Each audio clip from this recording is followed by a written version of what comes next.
సామెతల గ్రంథం 30వ అధ్యాయం. దేవోక్తి అనగా యాకే కుమారుడైన ఆగూరు పలికిన మాటలు.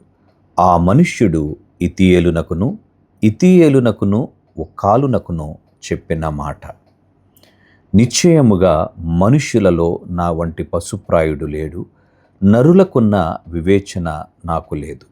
నేను జ్ఞానాభ్యాసము చేసుకున్నవాడను కాను, పరిశుద్ధ దేవుని గూర్చిన జ్ఞానము పొందలేదు. ఆకాశమునకెక్కి మరల దిగినవాడెవడు? తన పిడికెళ్లతో గాలిని పట్టుకొన్నవాడెవడు? బట్టలో నీళ్లు మూట కట్టిన వాడెవడు?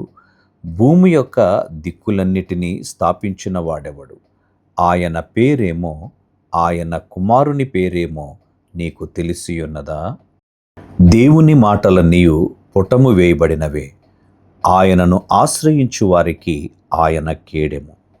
ఆయన మాటలతో ఏమీయూ చేర్చకము. ఆయన నిన్ను గద్దించునేమో, అప్పుడు నీవు అబద్ధికుడు వగుదువు. దేవా, నేను నీతో 2 మనవులు చేసుకొనుచున్నాను. నేను చనిపోక ముందు వాటిని నాకు అనుగ్రహింపుము. వ్యర్థమైన వాటిని, అబద్ధములను నాకు దూరముగా నుంచుము. పేదరికమునైనను ఐశ్వర్యమునైనను నాకు దయచేయకము. తగినంత ఆహారము నాకు అనుగ్రహింపుము. ఎక్కువైన ఎడల నేను కడుపు నిండిన వాడని నిన్ను విసర్జించి యెహోవా ఎవడని అందునేమో. లేక బేదనై దొంగిలి నా దేవుని నామమును దూషింతునేమో. దాసుని గూర్చి వాని యజమానునితో కొండెములు చెప్పకము, వాడు నిన్ను శపించును. ఒకవేళ నీవు శిక్షార్హుడు వగుదువు. తన తండ్రిని శపించుచు తల్లిని దీవించని తరము కలదు. తమ దృష్టికి తాము శుద్ధులై తమ మాలిన్యము నుండి కడుగబడని వారి తరము కలదు. కన్నులు నెత్తికి వచ్చిన వారి తరము కలదు. వారి కనురెప్పలు ఎంత పైకెత్తబడి ఉన్నవి. దేశములో ఉండకుండా వారు దరిద్రులను మృంగునట్లును, మనుష్యులలో ఉండకుండా వేదలను నశింపచేయునట్లును, ఖడ్గము వంటి పళ్ళును, కత్తుల వంటి దవడ పళ్ళును గలవారి తరము కలదు. జలగకు ఇమ్ము ఇమ్ము అను కూతురులిద్దరు కలరు. తృప్తి పడనవి 3 కలవు. చాలును అని పలుకునవి 4 కలవు. అవేవనగా పాతాళము, కనని గర్భము, నీరు చాలును అనని భూమి, చాలును అనని అగ్ని.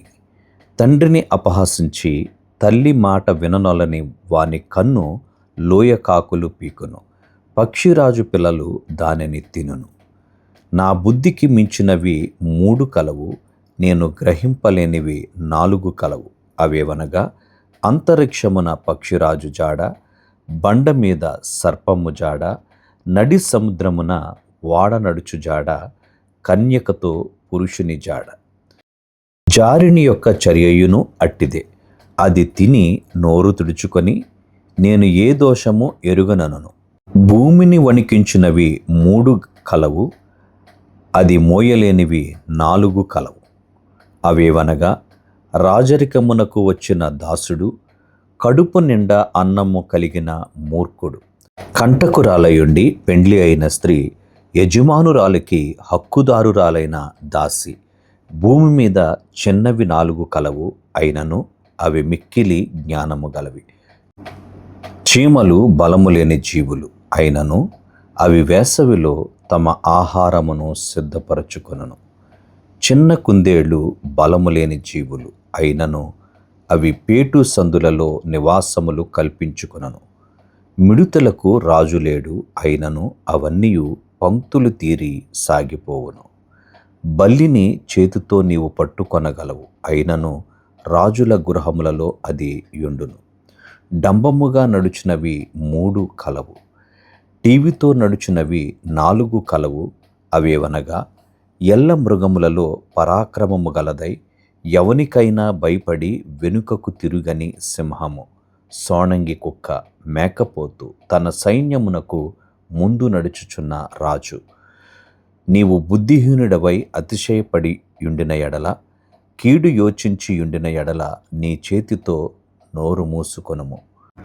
పాలు తరచగా వెన్న పుట్టును, ముక్కు పిండగా రక్తము వచ్చును, కోపము రేపగా కలహము పుట్టును.